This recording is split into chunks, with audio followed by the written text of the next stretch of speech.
on va donc entamer le dernier thème. C'était les évaluations trimestrielles qui ont démarré dans les établissements scolaires, que ce soit au niveau du primaire ou au niveau du secondaire.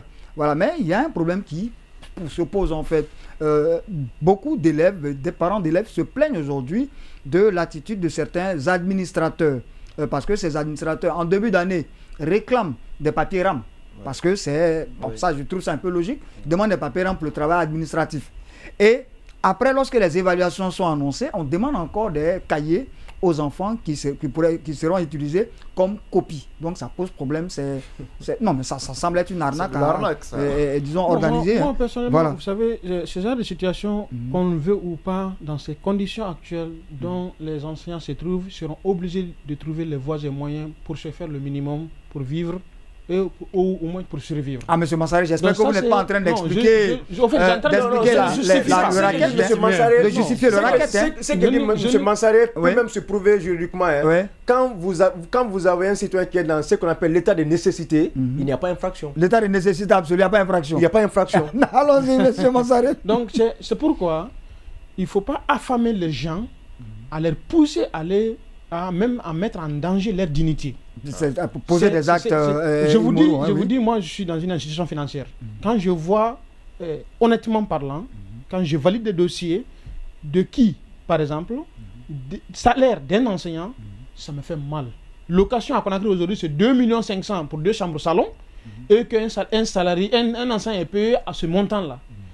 Et pendant l'ose de la conférence, ces questions étaient posées entre comparaison salaire d'un enseignant universitaire au Sénégal et de la Guinée. Quand le Guinéen a dit qu'il est payé à 350 euros, équivalent de 350 euros, le Sénégalais, ou c'était une Sénégalaise, la dame nous disait que même à l'école primaire au Sénégal, ils sont payés plus que ça. Ils ont eu une augmentation au temps de Macky Sall, là, deuxième mandat de Macky Sall, ce qui était quelque chose de 250 euros d'augmentation. Et nous sommes dans cette situation et qu'on est là en train de créer des conditions de la fraude. Parce qu'il faut mettre les gens en condition afin d'éviter ces choses-là. Ça, c'est un premier élément. Deuxième élément, ce que je pourrais dire, reprocher à ces gens-là, c'est de faire en sorte que, quelle qu'en soit la situation, de garder sa dignité. À la rigueur, de trouver autre source de revenus. Ces gens qui sont dans les écoles là, généralement c'est des parents pauvres également. Donc si on les soutire de l'argent à la rentrée et après chaque 3 mois aussi pour l'évaluation, ça pose énormément de problèmes. Donc dernier élément que j'aurais évoqué, est-ce que nos chronogrammes horaires ont été respectés avant le lancement de là? Parce que par exemple, je faisais une comparaison il y a quelques années. Horaire qui est enseigné dans le lycée en Guinée était autour de, je crois, 600 ou je ne me rappelle pas. Mais en tout cas, il y avait un écart de 200 heures entre ceux qui enseignent en Guinée et ceux qui étaient enseignés en Côte d'Ivoire. Donc vous voyez un peu, un étudiant qui a eu la chance, qui est en avance de 200 heures sur son pays voisin, et ce même lauréat s'est retrouvé au Maroc, et le résultat était palpable, et surtout en faveur de ceux qui avaient... Effectivement, ça pose problème, et surtout que nos années scolaires souvent ici sont perturbées, quand ce ne sont pas des manifestations politiques. On a 3 mois de congé d'emblée. Ce sont les grèves syndicales, et souvent ça pose problème. Monsieur Barry, oui. Voilà, justement par rapport aux évaluations, là, moi je pense qu'il y a eu un peu la précipitation. On dit par exemple, on a dit que la reprise c'était le 15. Monsieur Parlement, j'ai juste une petite question avant que vous nous... Donc en fait, c'est pas les ramèdes qui nous posent problème. Non, les ramèdes... En Guinée, est-ce que vous avez une idée sur le chrono d'horaire qui doit permettre à achever un programme de premier trimestre? C'est-à-dire qu'au collège, il faut combien d'heures pour achever le programme? Est-ce que dans l'état d'esprit, est-ce qu'on a atteint ce quorum-là afin qu'on puisse penser même à faire des révélations compte tenu de tous ces dysfonctionnements qu'on a eu cette année? On peut faire le calcul après. Il y a ce qu'on appelle la progression annuelle du programme. Ça, c'est donné même par le département. Non, le calcul, on peut le faire facilement. On peut le faire facilement. Si vous le rappelez, d'ailleurs, la prochaine fois, on peut faire le calcul et puis on peut communiquer.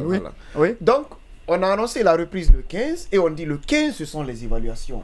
Et en fait, il y a eu un long congé. Oui. Il faut qu'on reprend. Il y a eu un long congé. Oui. Après, les enfants arrivent et ils débarquent sur les évaluations. En fait. Voilà. pendant les congés, est-ce que les enfants étaient préparés par rapport à ces évaluations-là? Voilà le gros. Maintenant, à votre niveau, vous avez lancé les évaluations parce que c'est le département qui avait demandé à ce que les évaluations soient organisées et d'ailleurs des missions même d'inspection. Une évaluation improvisée. Des missions d'inspection passées. Une évaluation improvisée. Je n'emploierai pas ce mot. Il y a un calendrier annuel. Il y a un calendrier annuel. Mais à situation, est-ce qu'à situation exceptionnelle, on va pas prendre des mesures exceptionnelles? Maintenant, vous en tant qu'enseignant, est-ce que lorsque ces évaluations ont été lancées, parce que c'est le département qui l'a demandé, et d'ailleurs ça a été appuyé par des inspections et inopinées, est-ce que vous, au niveau du travail des enfants, vous avez senti qu'il y avait problème? Est-ce que ça a affecté la qualité des devoirs qui vous ont été rendus? Bon, en fait, les enfants d'ailleurs, ils sont tout simplement surpris. Comment se fait-il qu'on reprenne les cours aujourd'hui et qu'on dise encore les évaluations, c'est aujourd'hui? Ils sont simplement surpris. Mais ce qui reste clair, mais est-ce que ça les a affectés? Parce que oui, ça peut les affecter parce que déjà une semaine de congé peut s'apparenter à un petit désapprentissage quand même. C'était plus qu'une semaine. Moi, alors, sur la question, ma préoccupation, la préoccupation majeure, c'est quoi? C'est qu'il y a eu, par exemple, cette explosion du dépôt de cours de Kaloum. Naturellement, il y a des écoles, il y a des enseignants, il y a des élèves surtout qui ont été affectés. Est-ce qu'il y a des mesures exceptionnelles qui ont été prises par rapport à leur situation? Moi, c'est la grosse préoccupation. Oui, mais par exemple, le cas de Kaloum, par exemple, les élèves ont été affectés dans une autre école, le lycée. Oui, mais attention, affectés, oui, mais le traumatisme que cela peut causer, voilà, est autre chose. Est-ce qu'ils sont vraiment prêts?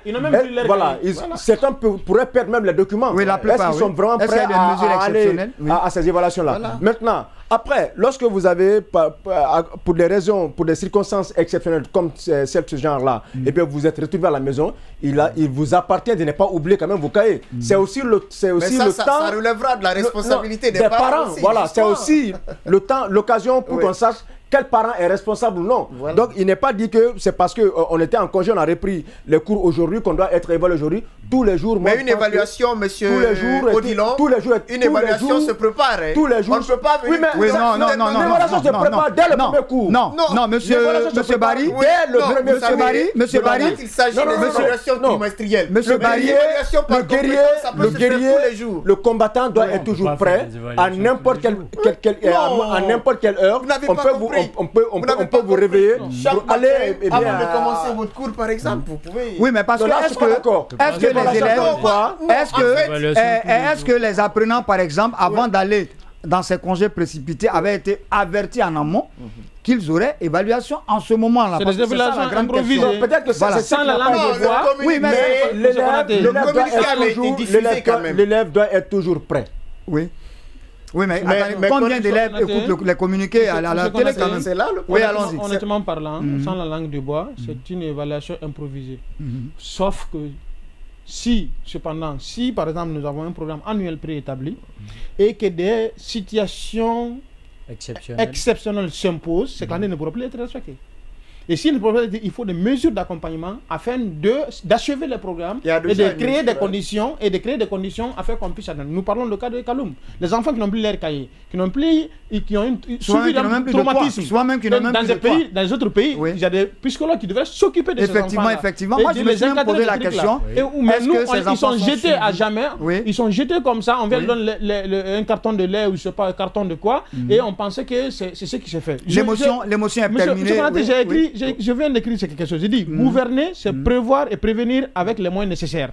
C'est-à-dire, exercer dans un État le pouvoir politique, en particulier le pouvoir exécutif, diriger les affaires publiques, la vie politique d'un État en mettant en valeur les outils nécessaires pour une politique générale et une vision globale prometteuse. En principe, la protection et la prévention et la prospective dans le label d'un programme politique public préétabli en amont pour faire face d'éventuelles crises catastrophiques naturelles et impossibles sans la valorisation d'une vision globale et d'une stratégie prospective. Merci monsieur Massaro. Monsieur Alpha, on peut fermer avec la partie donc. Oui, monsieur Odilon. Oui, mais s'il était important de rappeler un peu le thème sur lequel nous allons débattre avec notre premier invité. Oui, d'ailleurs c'est une bonne occasion parce qu'on l'a annoncé ici. On va donc recevoir des enseignants et chercheurs qui viendront vous aider à comprendre les pactes de la recherche en République de Guinée. Alors si tu vas bien... En un mot, le TEC désormais a une rubrique laboratoire d'idées, la valorisation de la recherche scientifique. Nous sommes là pour une proposition concrète et qui pourrait nous permettre de faire des... Non, j'ai senti que Massaré a envie de parler. Terminez vite, on a le chrono. C'est toute une réserve qu'on a maintenant. Voilà, nous recevrons le premier samedi, si tout va bien, Dr Abdourahmane Diallo, qui a travaillé sur ce thème, l'intervention des organisations internationales dans les processus électoraux en Afrique de l'Ouest francophone. Les exemples de la Côte d'Ivoire, de la Guinée et du Mali. Merci beaucoup, M. Odilon. Mais ça fait un peu politique, là. Chers téléspectateurs, oui, mais c'est de la recherche. C'est de la recherche. Nous sommes la science politique ici. Voilà. Alors donc, merci mes chers chroniqueurs, merci à toute la team. Merci à tous ceux qui nous ont suivis. Merci à nos téléspectateurs, merci à nos auditeurs.